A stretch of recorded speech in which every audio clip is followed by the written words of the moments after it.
Alright, ladies and gentlemen, we're going to talk about something that's pretty interesting, and that is we're going to talk about why Michael Keaton left the Batman franchise after Tim Burton was not returning to do another Batman movie. And the answer is really simple. He left the Batman franchise because he saw the script for Joel Schumacher's Batman Forever, and then Joel Schumacher says something. He says, I don't understand why Batman needs to be so dark. And Keaton said that was my cue to leave, and so he left. Okay? That's why he didn't stay on as Batman. And Michael Keaton is the quintessential Batman. I mean, in live action, he definitely is. Some people say Kevin Conroy is the quintessential Batman. I disagree. Kevin Conroy believes that Batman should not kill. That is not realistic. When Batman has to deal with a serious threat, he must kill. And like I said before in the other video, once Batman sees you as a tremendous threat, he will seek to stop you and kill you. Of course, that's not his first option, but he will do it. Okay? And Michael Keaton's Batman killed the Joker in that movie with Tim Burton. Some people say Tim Burton, he's a hack, whatever. But in my opinion, I think that the best rendition of Batman we've seen in a long time was Tim Burton's Batman. He literally caught the mystery, the weirdness of Batman, and so on. That makes Batman what he is. Christopher Nolan's Batman just don't cut it for me, okay? He doesn't. He didn't seem mysterious. He's out in public fighting and all that. Batman don't do those things. He just doesn't do it. He's a creature of the night. And all this talk about him being a ninja and he's out in the open fighting and brawling with people, that just makes no damn sense. So no, I couldn't see that. And Batman is a creature of the night. He's not a creature of the day. So definitely Michael Keaton's Batman is much more, in my opinion, like Batman than almost any other Batman. So far, the only Batman I think will surpass him, or has already, is Ben Affleck's Batman. But when it comes to the face of Batman, how Batman looks, Michael Keaton's Batman hits the nail on the head. I mean, this is the iconic Batman you're looking at there. The only problem I have with Michael Keaton's Batman is that his suit was kind of hard and like plastic, kind of armored suit. And, the actual conventional Batman, he's literally, Ben Affleck's Batman more looks like that. So that's the only thing I have with Michael Keaton's Batman. But, Michael Keaton played a very interesting Batman as well. A different kind of version of Batman, but still more or less Batman. And I really liked it. So, that's why Michael Keaton didn't return to Batman. He looked at the script. He had a couple meetings with Warner Brothers, and he realized the direction they were going in with Joel Schumacher, which was just a big mistake. And he said, no way, Jose. Zack Snyder started off the DCEU very much like how Tim Burton changed the tone of Warner Brothers superhero movies. And Zack is not appreciated. And just like Tim Burton, where they pushed Tim Burton out of the way, and critics and all these people were talking about, this movie's not for kids and whatever, the same thing they're doing with Zack Snyder. You get a hell of a good movie in Man of Steel, which, by the way, coincidentally, begins very similar to how Batman began.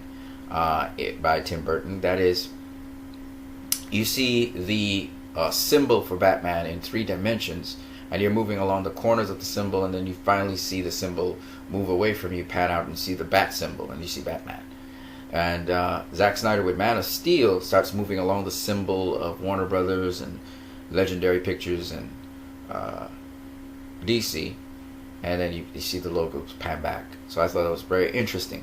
In fact, I will say that Zack Snyder does a lot of Tim Burton-y things when he's directing, which is kind of interesting. I know Tim Burton's a different kind of director to Zack, but it's kind of interesting how, Zack sort of seems to idolize some things that Tim Burton does.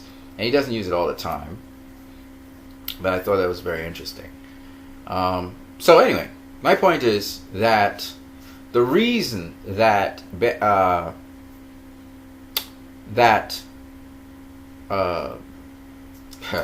I clean forgot his name.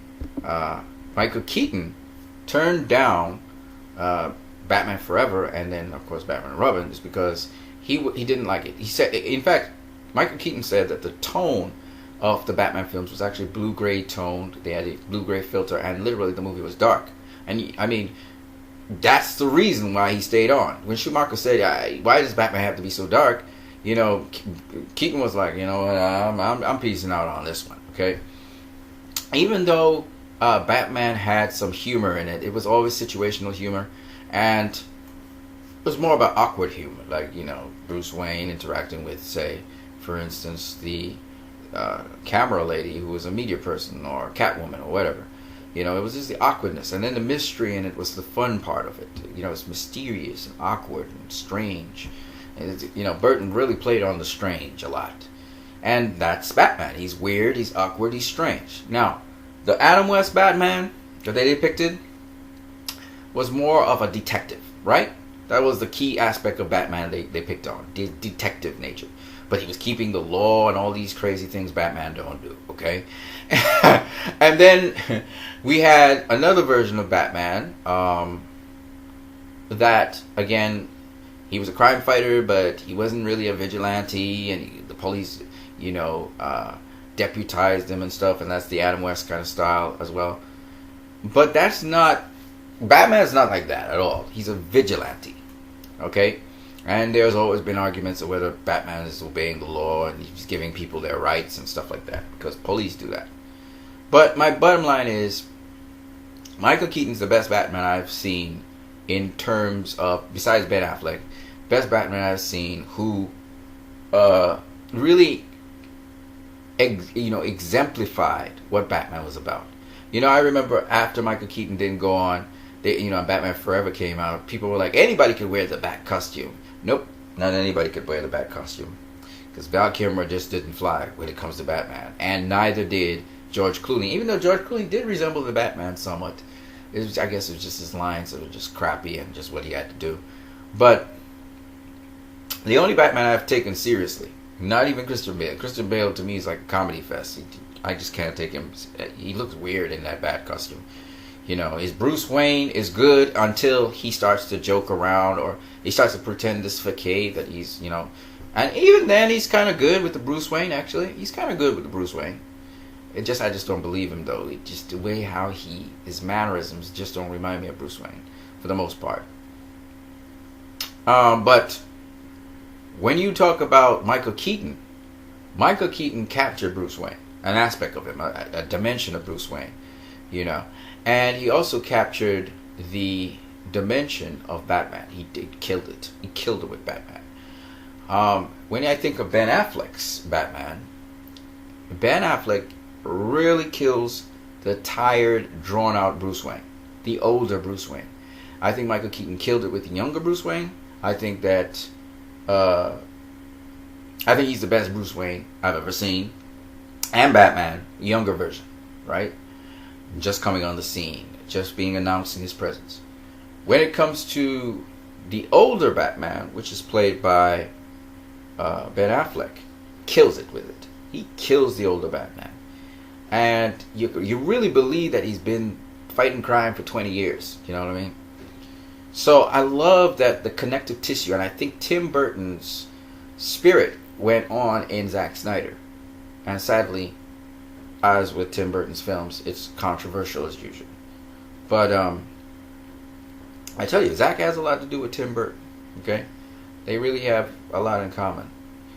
Maybe Zack loved Tim Burton's stuff. I don't know, because Zack's not a horror film kind of guy, even though he did Dawn of the Dead. Anyway, I hope you guys enjoyed this. You guys have a great one.